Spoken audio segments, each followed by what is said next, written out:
Why don't we get called to order here at 6:05 p.m.? Yeah. Kathy, are you taking minutes? I would be happy to. Wonderful. Okay. And the first order of business is selecting a committee chair. Okay. Bill, I believe that was you last year. Yeah, I'm comfortable keeping that position unless somebody wants it, but otherwise I'll stay in that role. Great. All right, Bill has been nominated as committee chair. All in favor? Aye. Okay, aye. Very good. We'll give Matt an opportunity to object once he gets back. Snooze, you lose, yeah.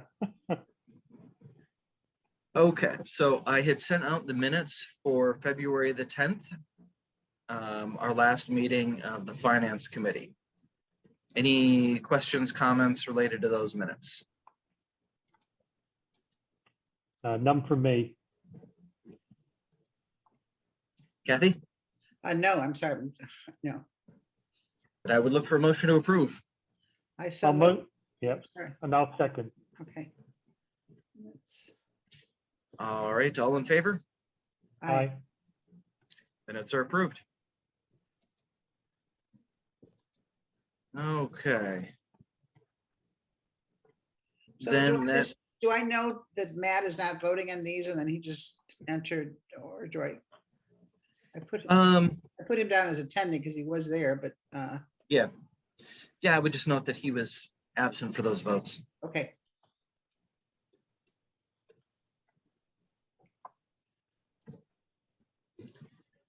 Okay, we can get started then on, oh, here's Matt.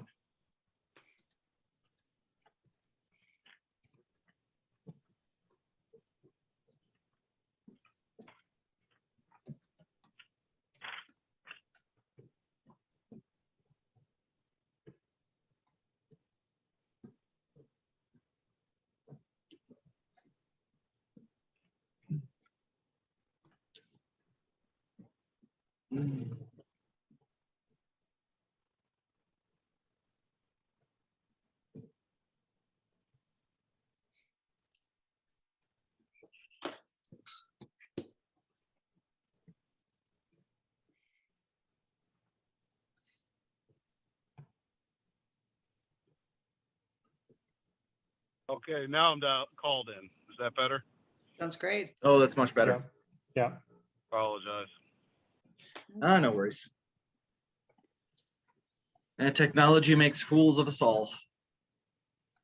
Yeah, you know, Zoom is just not, it's not that professional grade, I feel like. But it's ubiquitous, so what are you going to do? Yeah. Okay. So I have here then finance committee goals document. Oh, Kathy? Eric, do you mind if I just, Bill, Matt. Oh, yeah. Bill was nominated to maintain position of chairman and Bill and I both voted aye. Would you concur with that? Yes, I would vote aye as well. And then for the minutes of the last meeting, we both had no objections or changes. Anything from you? Nothing from me as well. Okay, then I'll just put from all of us. Thank you. Yep. Sorry, Eric. No problem. Finance committee goals. So I provided some general information there as far as bylaws regarding standing committees. Looking back on the goals that were set for fiscal year 2021, 2022. The first one was to ensure that an additional at least 10K headed to general reserve along with the 20K that was budgeted. We most definitely met that. We've got projected 35 to 40K that should be headed to reserve based off of the initial year-end projections. We had a goal to work with the HR committee to review current salaries at LBPL with the goal of establishing a plan or salary increases that can be factored into levy requests starting in FY 2021, 2022. This is a goal really morphed into the mid-year salary increases that we undertook systemically to bring ourselves into compliance with the new minimum wage laws. I do think that we would still benefit from a formal, having a formal plan in place. I know last year we had discussed possibly having a professional come in and assist us with that. And I need to follow up and see where we left off with that discussion. So that's where that one stands. Capital expense plan. We had created a general in-house plan, pulling together all the information that we have available here. It was one of Lindy's last projects. She did a lovely job with that, and created a very helpful document, which I immediately was able to turn around and start using for budgeting and planning. We had discussed and then had also budgeted for to have Engberg Anderson come in and do a study for us to provide a professional engineer's eye as far as the condition of the facilities and in particular the mechanical systems within the building. Since the information that we pulled together was basically what Lindy or I could intuit as non-professionals in terms of maintenance, and then what we could glean from the maintenance folks that came in to perform work. And that always comes with a caveat because, generally speaking, a lot of the folks that you have in, even the really best of them, if you just give them free reign, they'll replace the entire system within a matter of days. Yeah. I mean, they're there to do maintenance and replace things as needed, and they will just keep going if you don't stop them a lot of the time. So that always needs to be taken with a grain of salt. So we have budgeted for this, having a third party come in who has the professional expertise and does not have any stake in the assessment. They're just doing the plan. They're not there to fix anything. So that's going to be good. We're working on getting that kick started. Collaborate with Technology Committee to research additional funding sources during the anticipated interviews and tours of local libraries.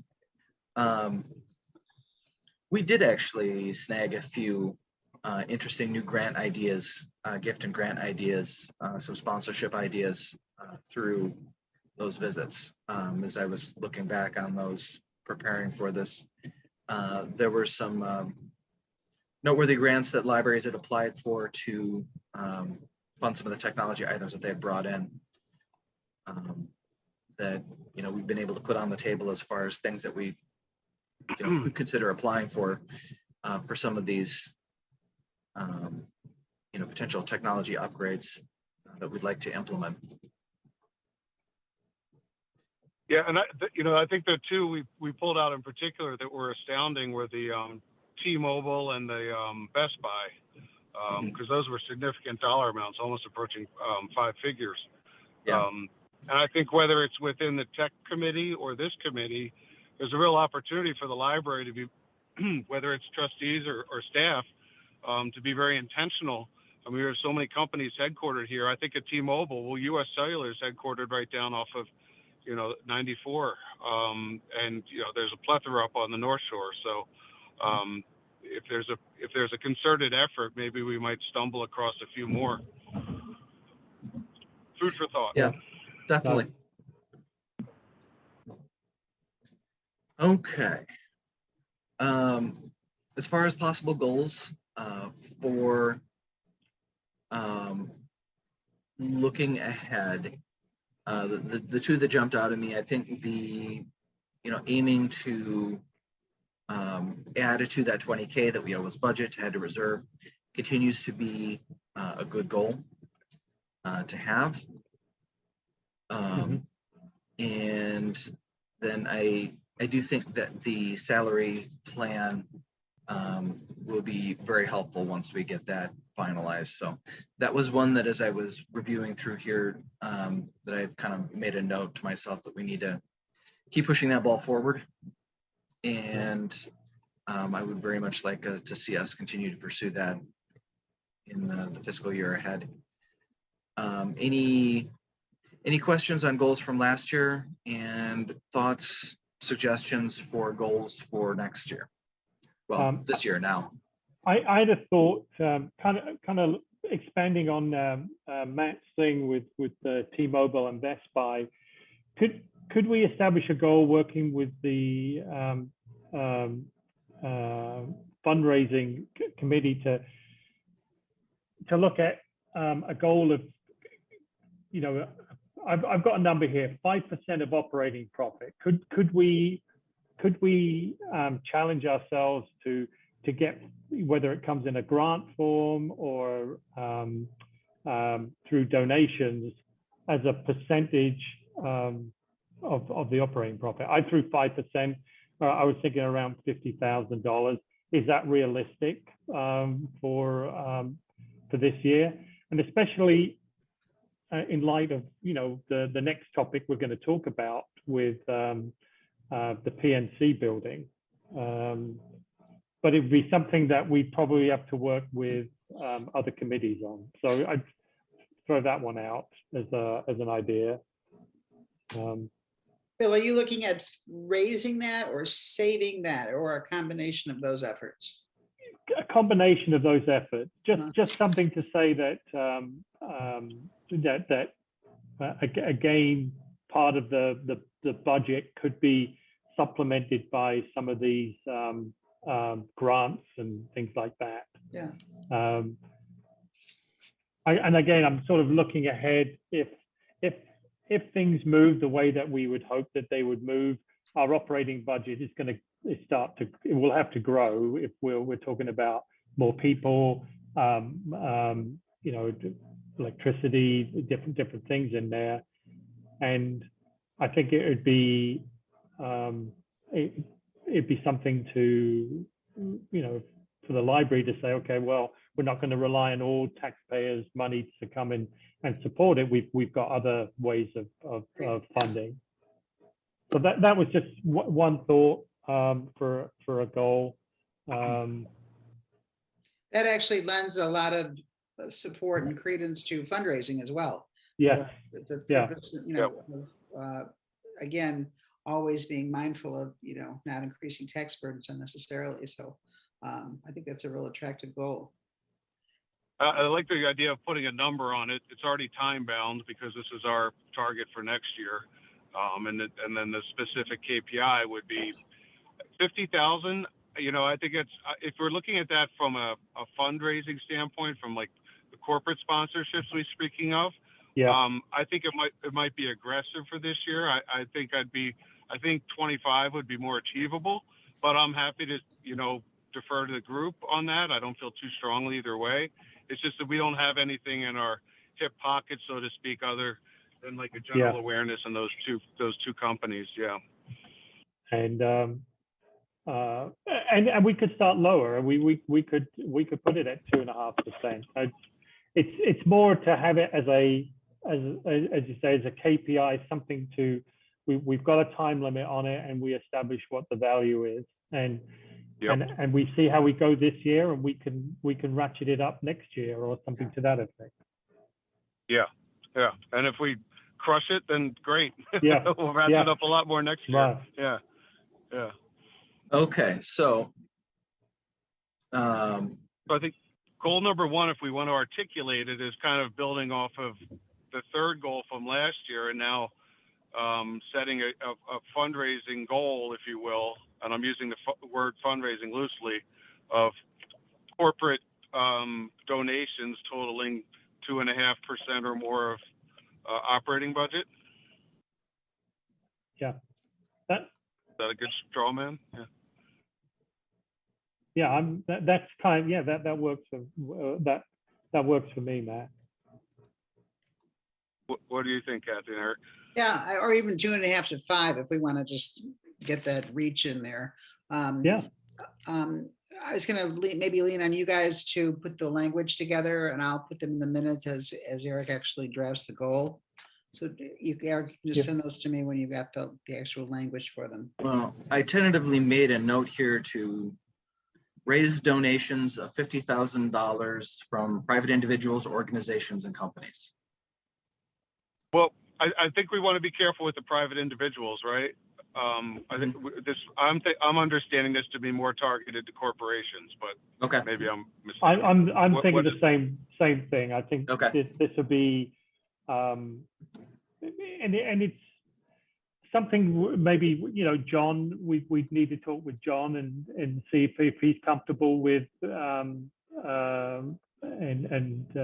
Melissa. So, Yeah, But Yeah. I like the idea of the range, and maybe, you know, if we put 2.5 to 5% of operating budget, or we can put down the dollar value of 25 to 50. okay. I changed it to from corporate gifts and grants. Yeah. I think that's Yeah. perfect. Okay. Yep. And donations of 25 to 50. yeah, and let's do follow up with Bill's suggestion, because I know Melissa and Jillian are working on corporate sponsors for the upcoming block party. I don't want, and I'm reflecting a few years ago when we, as trustees, all did a lot of outreach, and we realized we were about to step on toes and double dip and that kind of thing. So we want to be careful about that. Yeah. Just the coordinator, well, and you've got fundraising committees, so that would be Melissa and John. So in coordination with them.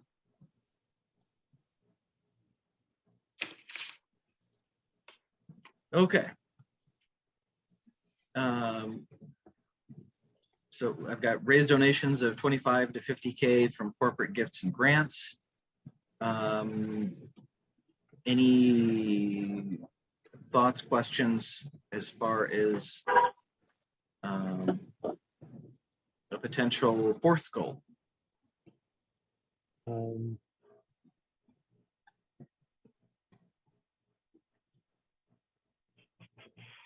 Three is a good number. We don't have to have a fourth. So if nothing comes to mind, we don't have to, you know, Right. we don't have to scratch something together. Eric, refresh my memory on the building and grounds goals. Is one of the committees addressing the possibility of the expansion of the wood building for library purposes? That shouldn't go unstated this year. That's definitely featured in the building and grounds goals. Okay, all right. Then, and is that goal stated to be in coordination with the finance committee? Or does it need to be? I mean, I don't want to overdo it.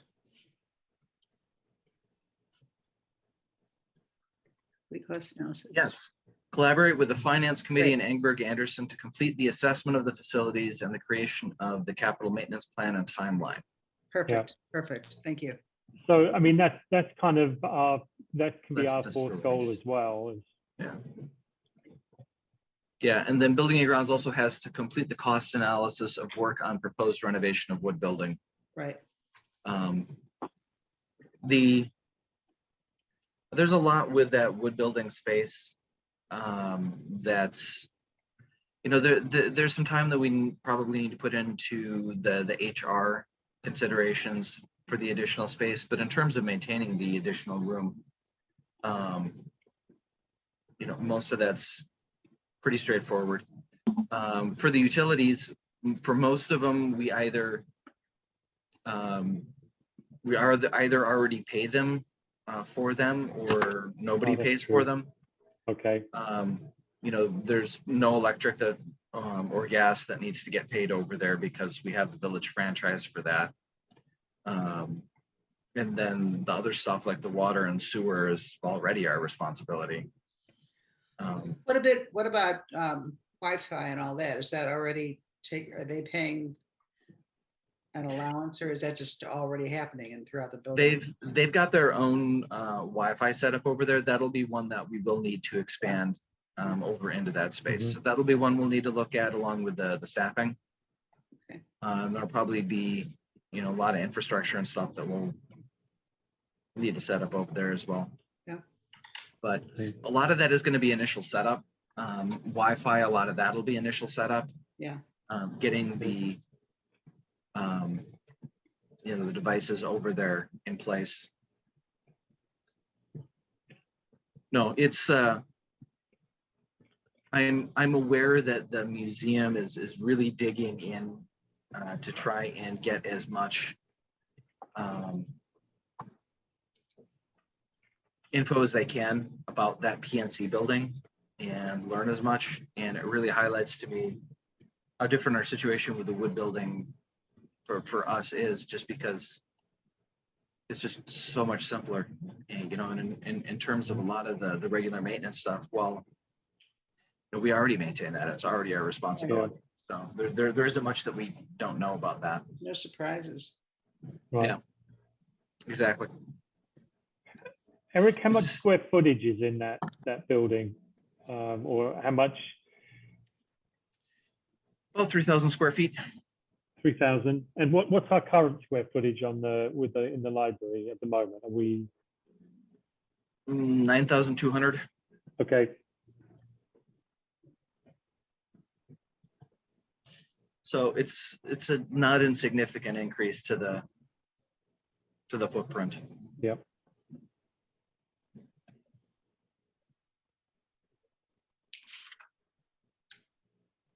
Okay, so Eric, I'll just wait for you at your convenience to send me the actual language of the four new goals, and I'll just cut them into. I'll send them out. Yeah.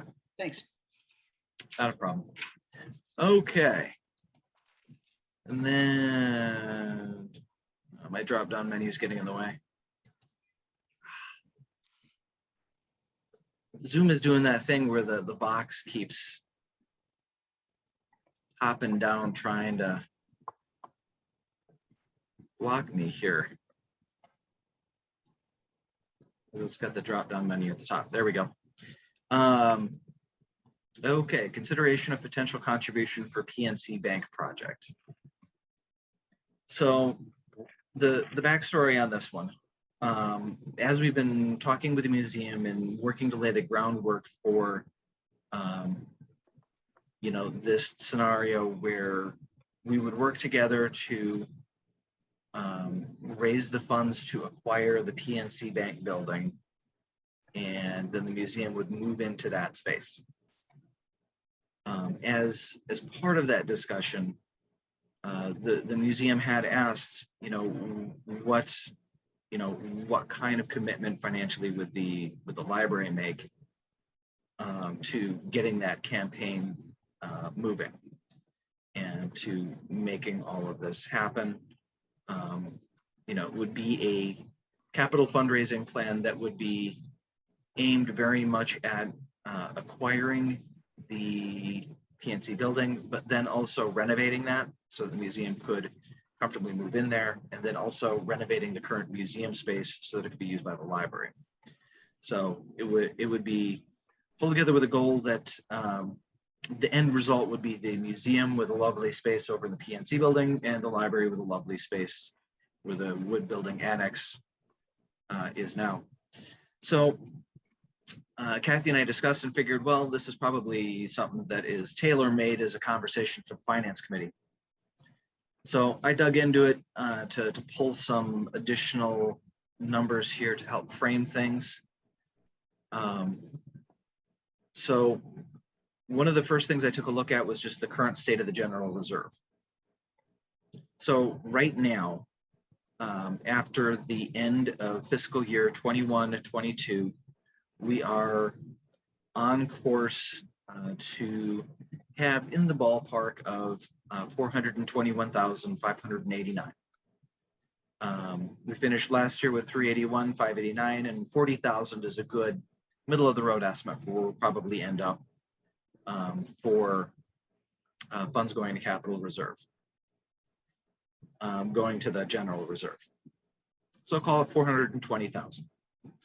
And that's represents 38.8% of the operating budget for this current fiscal year. We try and keep it between 25 and 50 in terms of the percentage.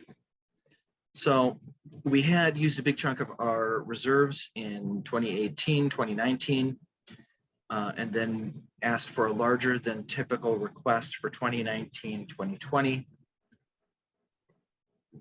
And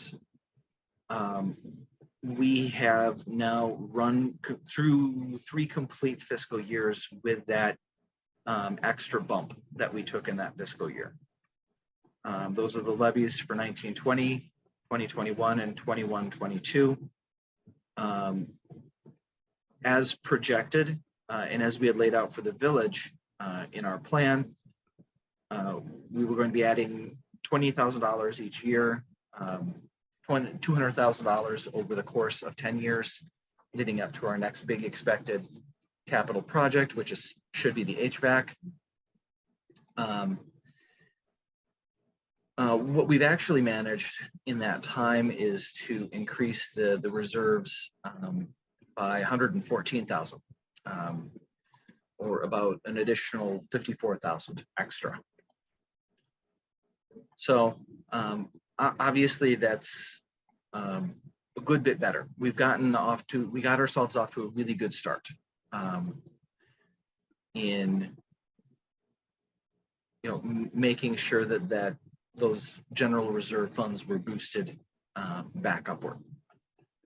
So looking at it in terms of potentially thinking, what might we be able to do in terms of making a contribution, likely one that would match a contribution from the museum to support the start of a campaign.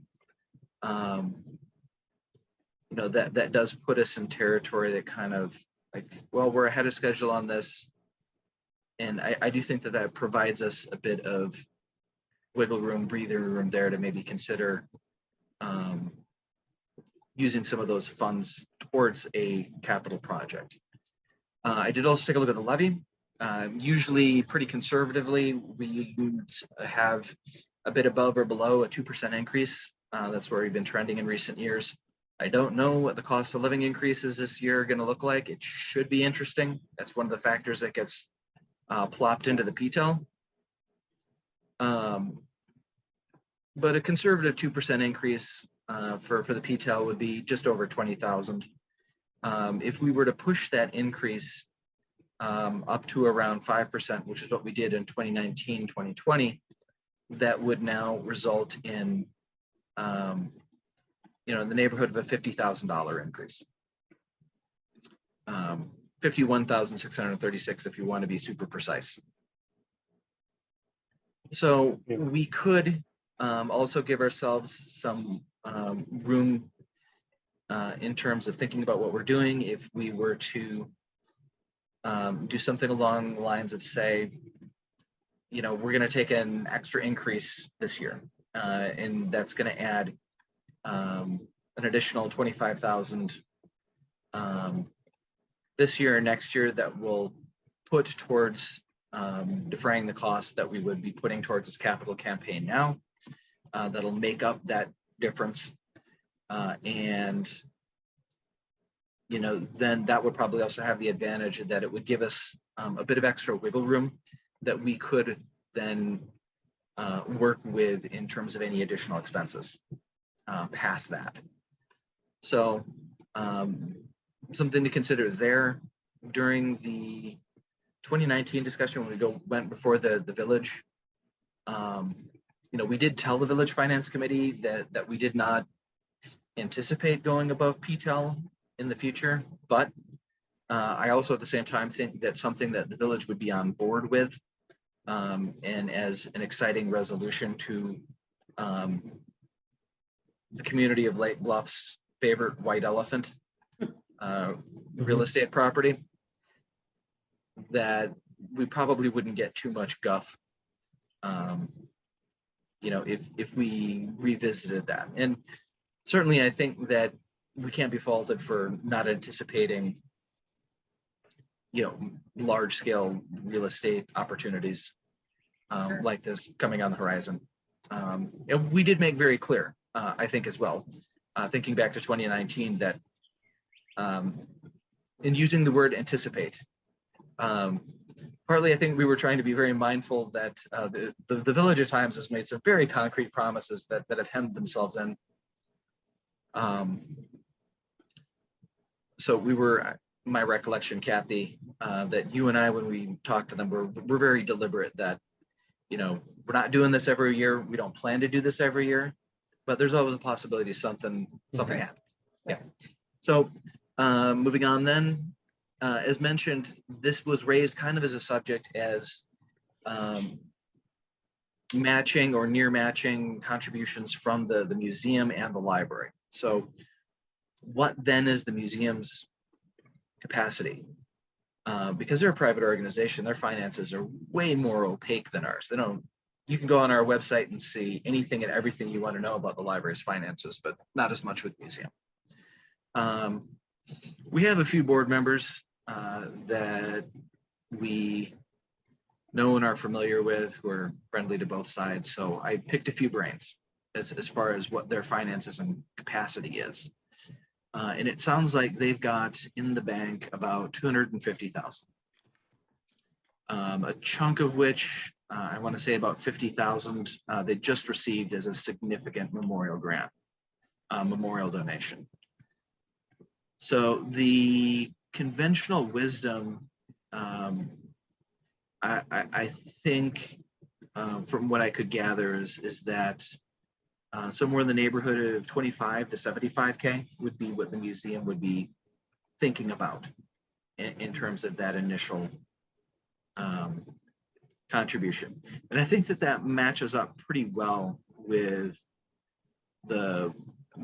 what I can see on paper, as well as what the library could comfortably make in terms of a matching contribution. So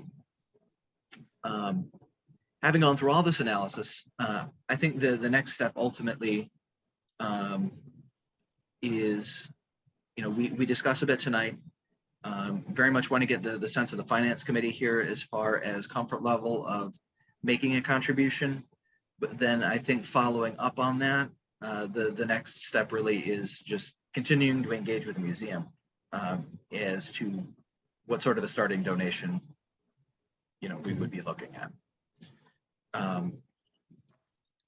Because in terms of where that final number falls, you know, with, you know, wanting to work together to make that happen, and I got the sense, looking towards that matching donation, that, you know, we obviously need to be on the same page as far as what that would be for something along those lines. So I will turn things over then for discussion, and eager to hear what you guys are thinking.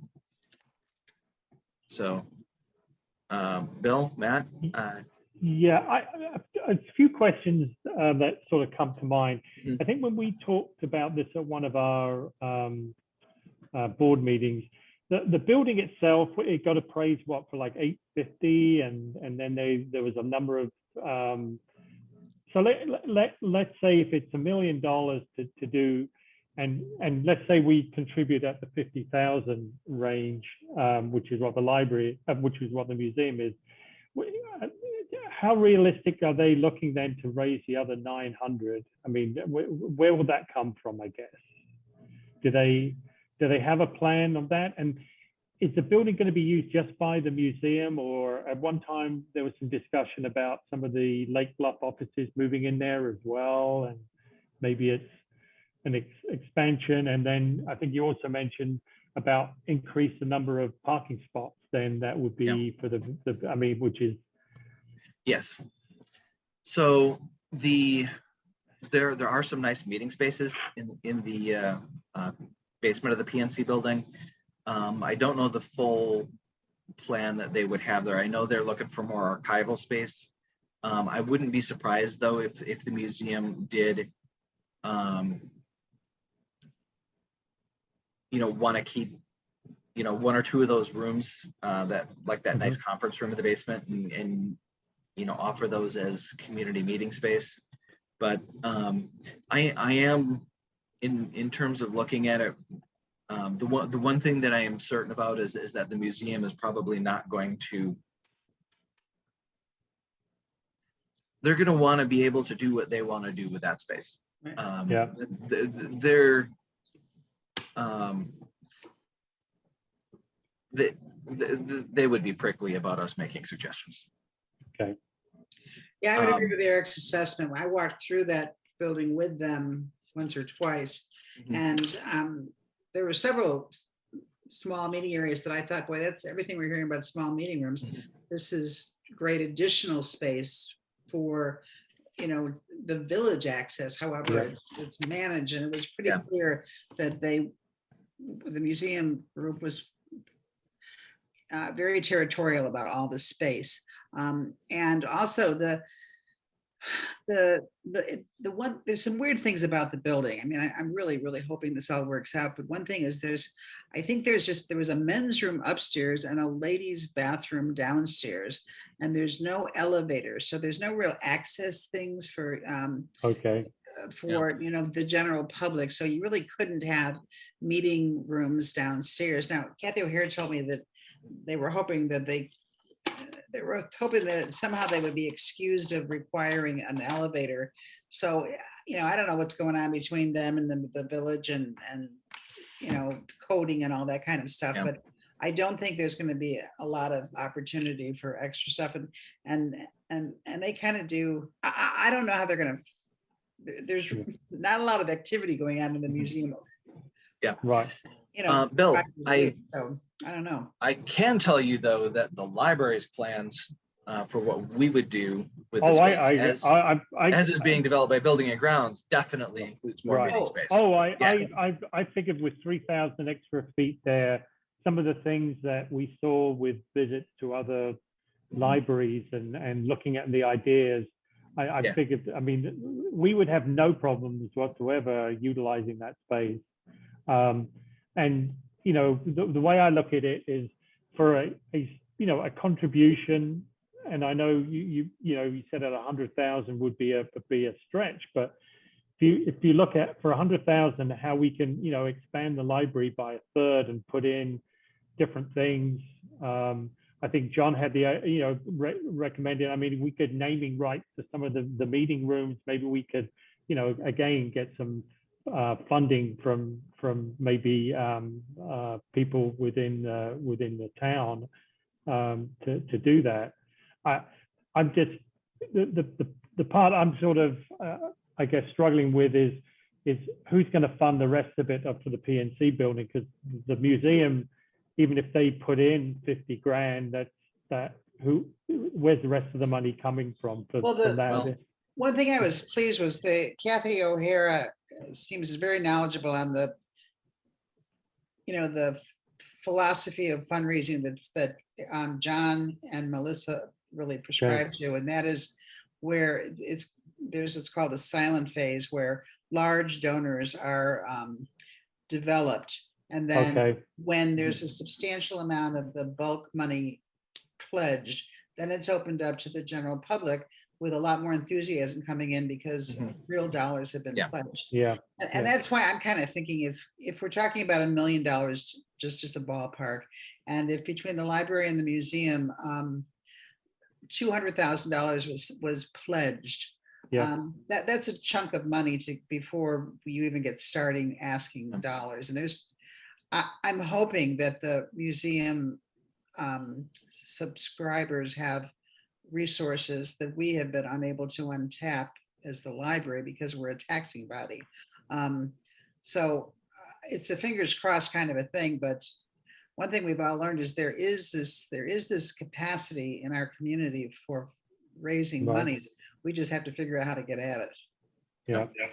We haven't brought in a ton of money with our fundraising to this point, but we have had a lot of good conversations. And one of the conversation points that brings me hope on this one, and Kathy, I'm sure you can second, is that we frequently get asked about that space, all the time. the Oh, PNC Yeah. building. That is like up there as top two. It's, you know, what about the PNC building? And why don't you throw the museum out? Those are pretty much the words that are Yeah. used. Right, Yeah. right, They're right, your tenants, aren't they? Why don't you just throw them out if you need space? right, right. And so this would be something that would make a lot of sense. You know, the PNC building is, you know, been a community issue. I think the possibility of raising funds to do something with that property, and something that would really kind of create a cultural corner on the other end, on the east end of Scranton, I think is going to have a lot of appeal. And I think it's important as well that it's something that the village seems to be excited about as part of this discussion. The museum is made very clear up front that they would, you know, it would be public parking, that Yeah. it would be 27, I think was the number we counted of additional Yeah. spots for I think parking it- downtown. I thought it was something And- like 41, but It's a lot. yeah, it's a lot. Yeah. Yeah. And it's not even near as much as you could have over there, because you could actually add quite a few more spots without having to have a drive-through, which I don't know why the museum would commit to having a drive-through again. Right. Drive-through museum. Who knows? Maybe it's the way of the future. But the village is very excited about that. While, you know, anytime that I've talked to Drew about the possibility of that being a parking area over across the street, you know, he pushes back on, you know, what horribly expensive parking spaces that would be because of the cost of the property. I think the village is more than happy to see somebody come in there Yeah. and independently raise the funds and then have it be parking. So I think they're all in on that, which is great, because I was a little bit concerned that we were going to have to pry parking away from the museum, that they might not be willing to view that as public. So Eric, I got a anyways, question about I'm the very village. excited about this, Bill. I am very Yeah. excited about this. No, So no, I will I think talk all there's- night if you yeah. let me. No, I think that there's great opportunity for the library. I think, you know, if we were to stretch to the 100,000, that at the moment would leave us with about 32%, and as a target, as where we are. I think if we establish kind of, as you know, the operating budget goal for fundraising, it would be an indicator to the you know, to the taxpayers, hey, we're trying to supplement things and not put the burden with the taxpayers.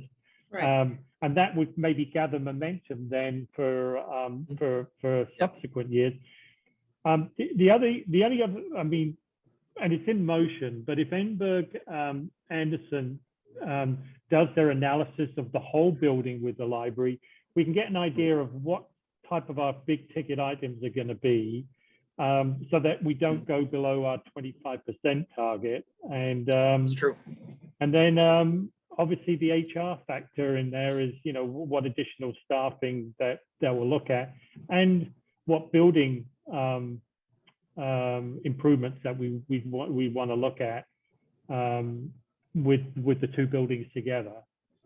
Because I know your staff would like a staff room or an area, you know, like that they can all be together in. And we talked about meeting rooms and talking about, you know, teen areas and things like that. So I know you've probably got a long list of things that can go in there. Yeah. No, to their ongoing credit, the staff workroom was not something that the staff had initially really pushed for, but I think is something that we're looking Right. to see in the plans. Right. I do think all around that not having a staff environment where people are so on top of each other is going to be Right. a big positive, and get into the nitty gritty details as far as, cost of turnover and all that, it's, Yeah, exactly. you have to spend some time thinking about staff. Yeah. But the main room over there, we've got projected to have a lot of nice things happening in terms of a multi-use and workspace, including involvement with a lot of different technology. So it's going to be good. Yeah, Eric, let's get our, I know we're talking to Joe next week, I hope, but let's get a good report to the board in June on exactly where we are with illustrations, and I think we have some renderings and so forth. So it's pretty clear. We've got a real good plan, and we're ahead of the game because we're prepared to do this. So, so let's be sure to share it. If you were a betting person, from a timing standpoint, is this something that's 6 to 12 months away from happening, 3 to 6? I think if we come to it, if we can reach an agreement with the Weilers, who are the folks that own that building, to as far as what that purchase is going to look like, I think there is a good possibility for the funding to come together pretty quickly. Okay. I think at that point that the library would be in a much stronger position. Plus, we would have a lot of allies working with us who also have a lot of connections and fundraising experience. So hopefully the universe won't prove me horribly misguided on that. But my sense is that after as many years as we were working on raising funds, that we might get a bit of whiplash as far as the interest in this one. If it comes together, I think I don't have much doubt that we will get the money with this as what we would be talking to people about. It's really, I think the big hump that we need to get over, the big challenge is just coming to that agreement with the current owners. Okay. Also, we don't know what the expense of making that building user ready is. And while the good news is there's no, walls falling down or anything, a lot of little a checklist that's as long as the checklist on that building can really add up pretty quickly. So we need to be a little bit more reserved, but fingers crossed. It's just it's such a good deal for everybody that it just it almost seems like we can't let this one get away, but we'll have to wait and see. But Eric, do you mind, at some point in time I have a question about the levy? Fire away. So you're talking about doing what we did in 2019, which is whatever the levy amount is, which is about 2%, increasing it to 5%, which is what we are allowed to do without public meetings and all sorts of other stuff. Is that correct? Yep, that's correct. And then that increase is then permanent. That becomes our new base. Yep. So that's another good reason to do it.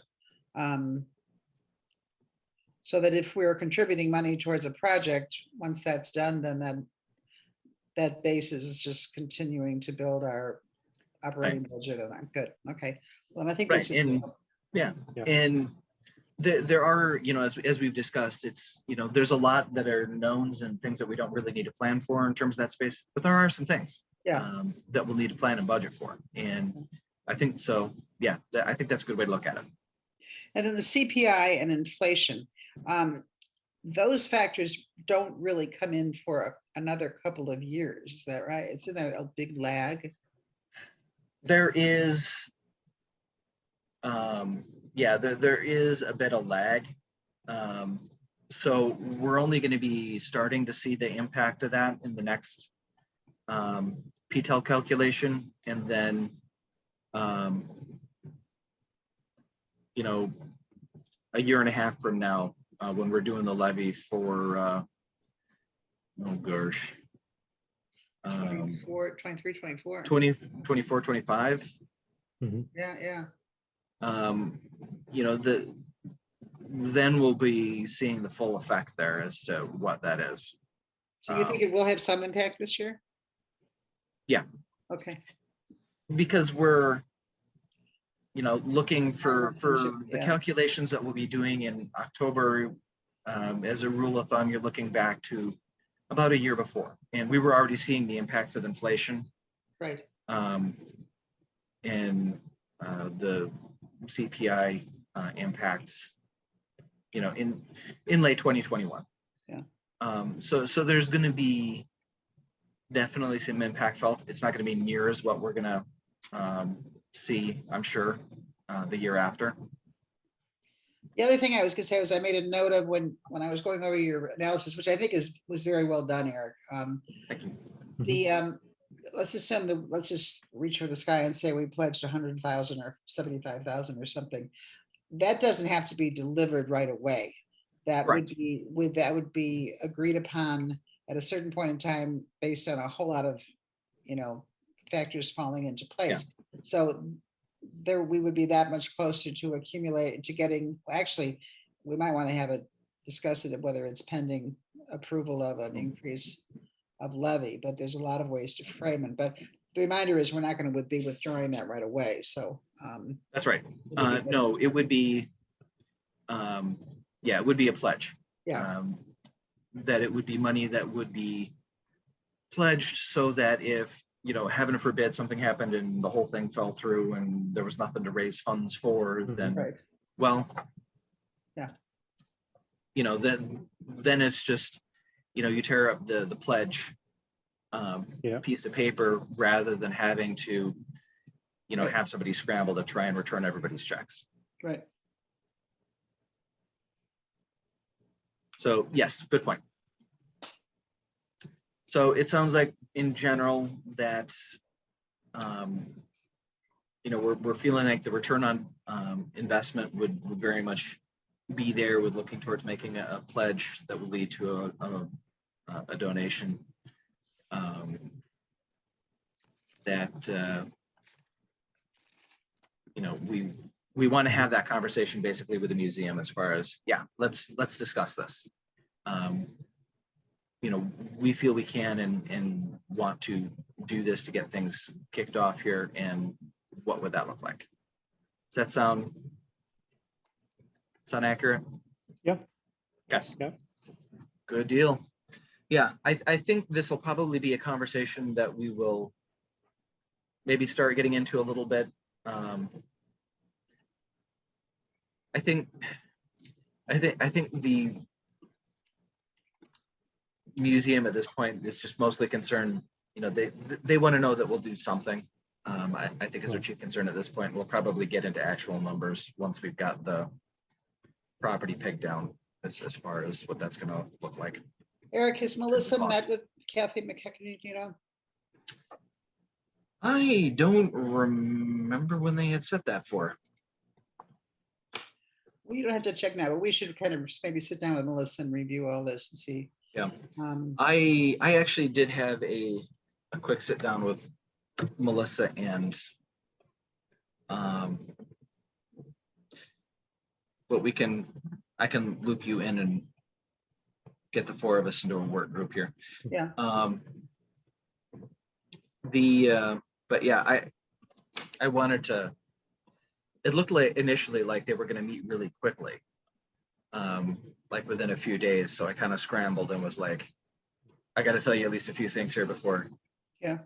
You know, as far as the, you know, what we've discussed, so that, you know, didn't want them going over there and having Kathy bring up points that we'd already discussed, which, you know, sometimes happens. Yeah, so, yeah. You know, it's really interesting in these meetings with the museum because it's Kathy Meierhoff, Kathy O'Hara, and Kathy McKechnie. Be very careful. And then it's Steve and I. So But the last time we met, it was concluded that Kathy O'Hara was going to be kind of working vis-a-vis the village. Yeah. Kathy McKechnie was going to be looking into fundraising and meeting with our people. And then Steve Kraus was doing the kind of building assessment. He said, I don't want to talk about fundraising. I want to figure out what it's going to cost and how we're going to do it. So when are those, we need to track down and see when those three parties get together and are ready to meet with us. Yeah. But anyway, that's not for tonight, but that's kind of where we were. So Yeah. Eric, do we need a motion of any kind regarding this? No. Right now, we're just discussing the possibilities and whether to have the discussion. So I can put in the minutes, Then- agreeable in concept with all of us? Yeah. Yes. And then the point where we'll have the vote is when we, start getting into specific numbers. That will absolutely need to be Right. Finance Committee approved and board approved. Okay. All right. Anything else finance-wise that anybody has any questions on?